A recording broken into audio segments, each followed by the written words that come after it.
नमस्कार, मेरा नाम है तेजस्वी और स्वागत है आपका library and information science by Tejasvi YouTube channel पर। आज की इस वीडियो में हम जिस बारे में बात करने वाले हैं वो है लाइब्रेरीज एंड सोसाइटी। लाइब्रेरीज और सोसाइटी कैसे एक दूसरे से कनेक्टेड है वो हम आज समझेंगे। लाइब्रेरीज और सोसाइटी का जो रिलेशनशिप होता है वो बहुत गहरा होता है, नेचुरल होता है और म्यूचुअली डिपेंडेंट होता है।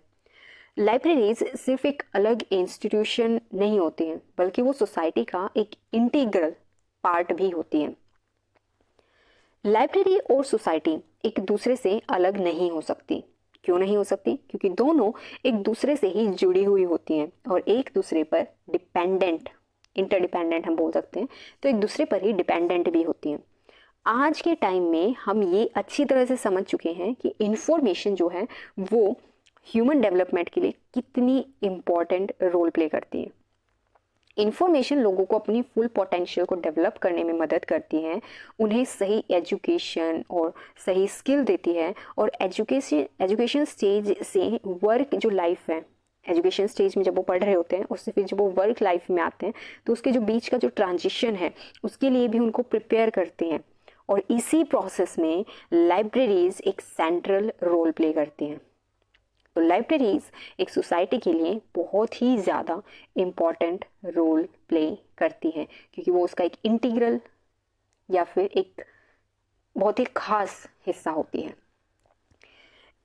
लाइब्रेरीज इंडिविजुअल्स और जो सोशल ग्रुप्स होते हैं, ठीक है, लाइब्रेरीज जो होती हैं वो इंडिविजुअल्स और सोशल ग्रुप्स जो होते हैं, आपके इंडिविजुअल्स और जो सोशल ग्रुप्स होते हैं उन दोनों के लिए ही life long learning, independent decision making और कल्चरल डेवलपमेंट, ठीक है, इसमें क्या करती हैं, इनके लिए बेसिक कंडीशंस को प्रोवाइड करती हैं।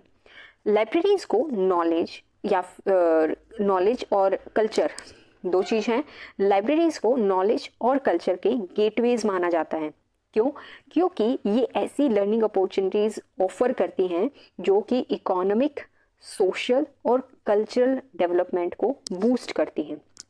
और इसी वजह से ही जो इकोनॉमी है, इकोनॉमी के हर सेक्टर, चाहे वो एजुकेशन सेक्टर हो, चाहे वो रिसर्च सेक्टर हो, चाहे वो सर्विस सेक्टर हो, आपका हर एक सेक्टर में आपको लाइब्रेरीज की ज़रूरत ज़रूर होती है। ठीक है, तो ये इतनी इंपॉर्टेंट रोल प्ले होता है इनका। अब क्या होता है ना कि लाइब्रेरी है, जो लाइब्रेरी इंफॉर्मेशन को एक्सेस करने का एक सबसे इफेक्टिव मीडियम होता है, जो कि आपका कल्चरल हो गया, इकोनॉमिक हो गया, सोशल डेवलपमेंट के लिए बहुत ज़्यादा ज़रूरी होता है। और इसी वजह से ही वो हर जगह पर वो इम्पॉर्टेंट रोल प्ले भी करता है। अब एजुकेशनल इंस्टीट्यूशंस की अगर हम बात करें तो एजुकेशनल इंस्टीट्यूशंस के लिए लाइब्रेरीज और भी ज़्यादा क्या हो जाती हैं, लाइब्रेरीज और भी ज़्यादा इंपॉर्टेंट हो जाती हैं। क्यों हो जाती हैं? क्योंकि वो फॉर्मल एजुकेशन और इनफॉर्मल एजुकेशन, ठीक है, फॉर्मल और इनफॉर्मल एजुकेशन दोनों को ही सपोर्ट करती हैं। लाइब्रेरीज जो हैं वो लर्निंग को स्ट्रेंथन करती हैं। कोई भी एक पर्सन है, उसकी जो लर्निंग है उस लर्निंग को क्या करती हैं, स्ट्रेंथन करती है, डिजिटल डिवाइड को कम करती है, लिटरेसी को प्रमोट करती है और जो नए नए आइडियाज़ हैं, नए नए पर्सपेक्टिव हैं उसको शेप करती हैं, जो कि एक क्रिएटिव और इनोवेटिव सोसाइटी के लिए एसेंशियल होते हैं। ठीक है, तो बहुत ज़्यादा कहा जाए तो लाइब्रेरी बहुत अलग अलग सेक्टर में अलग अलग रोल प्ले करती हैं और वो हर एक रोल प्ले एक दूसरे से कनेक्टेड भी बोल सकते हैं, लेकिन हर एक चीज़ सोसाइटी के हर हिस्से के लिए वो इम्पॉर्टेंट होता है। ठीक है, तो अगर मैं इसको बहुत ही आसान शब्दों में बोलें या क्वाइट सिंपल अगर हम बोलें तो कहा जाए तो लाइब्रेरीज जो होती है ना, लाइब्रेरीज इंस्टीट्यूशंस को नॉलेज, थॉट और कल्चर तक पहुंचाने का एक रास्ता देती है। ठीक है, तो ये इस वजह से भी बहुत ज़्यादा इम्पोर्टेंट हमारे लिए हो जाती है लाइब्रेरीज। अब जो कम्युनिटीज़ की नीड्स हैं, ठीक है, कम्युनिटीज़ की अगर हम बात करें तो कम्युनिटीज़ के लिए भी लाइब्रेरीज़ का रोल बहुत सिग्निफिकेंट होता है। कैसे? जो लाइब्रेरीज़ होती हैं वो अंडर प्रिविलेज्ड सेक्शन जो होता है उसके बीच में अवेयरनेस क्रिएट करती हैं। उन्हें मतलब जैसे कि जिससे उनका एम्पावरमेंट पॉसिबल हो सके। अब स्किल डेवलपमेंट्स की जो अपॉर्चुनिटीज़ हैं या एम्प्लॉयमेंट्स के जो ऑप्शंस हैं और सोशल और इकोनॉमिक सेक्टर में इंगेजमेंट के चांसेस के बारे में जो इन्फॉर्मेशन प्रोवाइड करने का काम करते हैं वो लाइब्रेरीज ही करती हैं। तो लाइब्रेरी सोसाइटी के जो वीक सेक्शन है ना उसको मेन स्ट्रीम से जोड़ने का काम करती है। सोसाइटी को लाइब्रेरीज इसलिए भी चाहिए होती हैं ताकि ताकि लोग जो है ना वो वेल इन्फॉर्म्ड सिटीजन बन सके। ठीक है, कि किस लिए चाहिए होते हैं? ताकि जो हमारी पब्लिक है या आम इंसान है वो वेल इन्फॉर्म्ड सिटीजन बन सके, अपने जो डेमोक्रेटिक राइट्स है ना उनको समझ सके और एक्सरसाइज कर सके, और सोसाइटल डेवलपमेंट, ह्यूमन फ्रीडम या प्रॉस्पेरिटी में एक्टिव रोल प्ले कर सके। स्टेट जो सोसाइटी का सबसे बड़ा इंस्टीट्यूशन पार्टनर होता है, उसे भी लाइब्रेरी की ज़रूरत होती है। कैसे? जो गवर्नमेंट पॉलिसीज़ होती हैं या फिर प्रोजेक्ट्स होते हैं, आपके प्रोग्राम्स होते हैं, डिसीजन मेकिंग के लिए अगर हम बात करें तो डिसीजन मेकिंग प्रोसेसेस जो होते हैं, ट्रेड या फिर कल्चर के प्रमोशन के लिए पब्लिक अवेयरनेस क्रिएट करने में लाइब्रेरीज आपकी बहुत ज़्यादा मदद करती हैं। ठीक है, लाइब्रेरीज क्या करती हैं? एक इम्पॉर्टेंट रोल प्ले करती हैं और बहुत खास एक रोल उसमें एक निभाती हैं। लाइब्रेरीज का एक और बहुत इम्पॉर्टेंट रोल ये भी होता है कि वो जो हिस्टोरिकल है या फिर कल्चरल अगर हम सिग्निफिकेंट कलेक्शंस की बात करें तो उसको प्रिजर्व भी करते हैं, जिसमें से कई सारे रिसोर्सेज शायद दुनिया में कहीं और अवेलेबल भी नहीं होते हैं।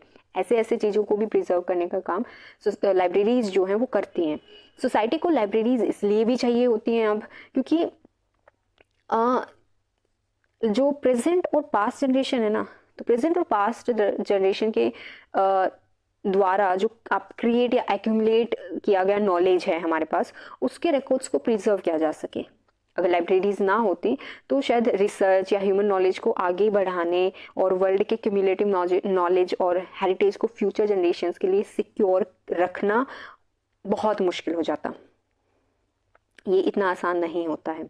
तो लाइब्रेरीज जो है ना वो ट्रेडिशनल नॉलेज जो हमारी है या फिर बोर्न डिजिटल नॉलेज जो है, जैसे कि आपकी वेबसाइट्स हो गए या फिर ई जर्नल्स हो गए जिसको इलेक्ट्रॉनिक जर्नल्स भी हम बोल देते हैं, मैन्यूस्क्रिप्ट्स हो गई या फिर बहुत सारे रेयर डॉक्यूमेंट्स हैं जो हमारे उनको क्या करते हैं? प्रिजर्व करने का काम करती हैं, जो प्रिंट फॉर्म में अवेलेबल भी नहीं होते हैं बहुत सारे, तो जिसमें से तो उनको प्रिजर्व करने का काम भी हमारी कौन करती हैं? लाइब्रेरीज ही करती हैं। तो यहाँ पर भी लाइब्रेरीज सोसाइटी की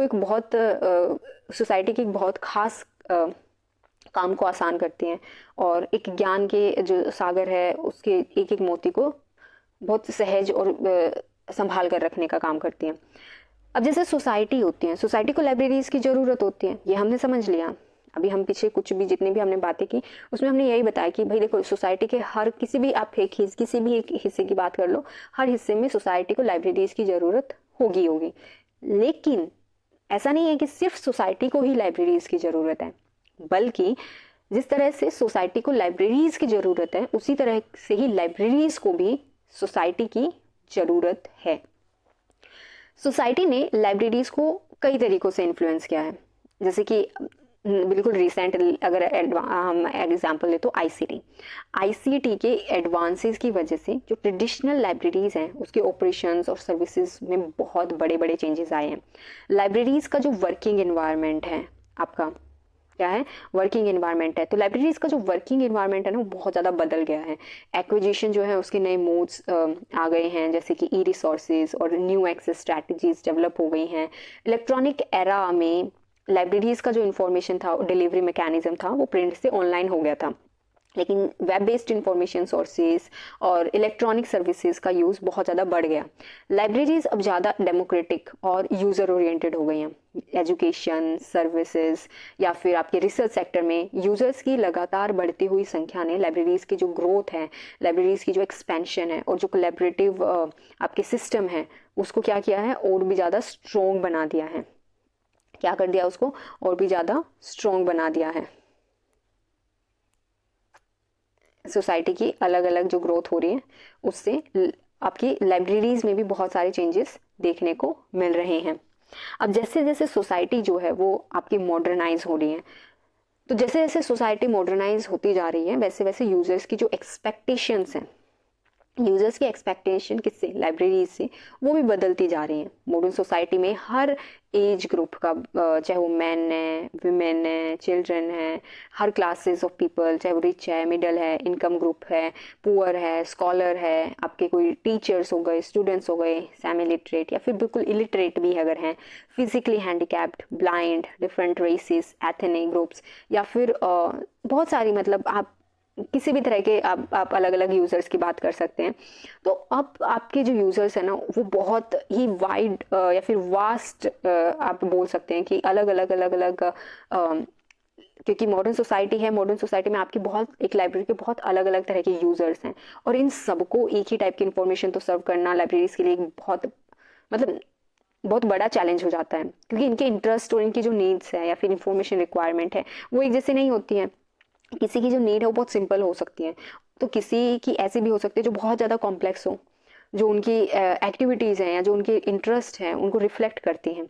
अब इन बढ़ती हुई और डाइवर्स एक्सपेक्टेशन को सिर्फ लाइब्रेरीज और knowledge handling institutions, I repeat my self, तो जो ये सब चीज़ें हैं इन सब जो कॉम्प्लेक्सिटी है जो जो ये सर्व करना है, इसको इंफॉर्मेशन और नॉलेज के जो हैंडलिंग इंस्टीट्यूशंस हैं वो ही इफेक्टिवली मीट कर सकते हैं। ठीक है, कौन कर सकते हैं? वही इफेक्टिवली मीट कर सकते हैं जो या तो नॉलेज हैंडल कर रहे हैं इंस्टीट्यूशंस हैं या लाइब्रेरीज। तो आखिर में मैं अगर पूरे इसको कंक्लूड करूँ, जो भी मैंने आपको समझाया, तो उसमें मैं ये आपको समझाना चाहूँगी, बहुत ज़्यादा ज़रूरी है कि सोसाइटी जो है ना, सोसाइटी बिना लाइब्रेरीज के मीनिंगफुल नहीं हो सकती और ना होती है, और लाइब्रेरीज जो हैं वो बिना सोसाइटी के एग्जिस्ट नहीं कर सकती। दोनों ही एक दूसरे पर डिपेंड करती हैं, दोनों एक दूसरे से जन्मी हुई, एक दूसरे से के साथ ग्रोथ करती हुई और डेवलपमेंट में एक दूसरे का इक्वली इम्पॉर्टेंट रोल प्ले करती हुई चलती हैं। और इसी वजह से जो लाइब्रेरीज हैं आज सोसाइटी के ओवरऑल ग्रोथ का और डेवलपमेंट का एक इंडिस्पेंसिबल हिस्सा बन चुकी हैं और हैं भी। आप लाइब्रेरीज एक सोसाइटी की ग्रोथ में आप लाइब्रेरी की जो रोल है उसको इग्नोर नहीं कर सकते। तो आई होप आपको ये समझ आ गया होगा जो मैंने आपको समझाया। आज हमने समझा लाइब्रेरीज एंड सोसाइटी, कैसे लाइब्रेरीज जो है वो सोसाइटी के लिए इम्पॉर्टेंट है और कैसे सोसाइटी जो है वो लाइब्रेरीज के लिए इम्पॉर्टेंट है। तो नेक्स्ट वीडियो में हम बात करेंगे कि why are libraries and information systems necessary in the education institution. किसी भी एजुकेशन इंस्टीट्यूशंस में लाइब्रेरीज क्यों जरूरी होती हैं। ठीक है, ये इस क्वेश्चन का आंसर हम समझेंगे कल। आज जो हमने समझा libraries and society, I hope आपको समझ आ गया होगा। अगर आपको अच्छा लगा तो लाइक कीजिएगा, नहीं अच्छा लगा तो डिसलाइक कीजिएगा और कमेंट सेक्शन में ज़रूर बताइएगा कि क्या अच्छा नहीं लगा या क्यों अच्छा नहीं लगा, ताकि हम अपने जो टीचिंग है उसमें थोड़ा सा इम्प्रूव कर लें। अगर आपका कोई सजेशन हो, कोई क्वेरी हो, तो उसको भी आप हमारे साथ शेयर कर सकते हैं कमेंट सेक्शन में लिखकर।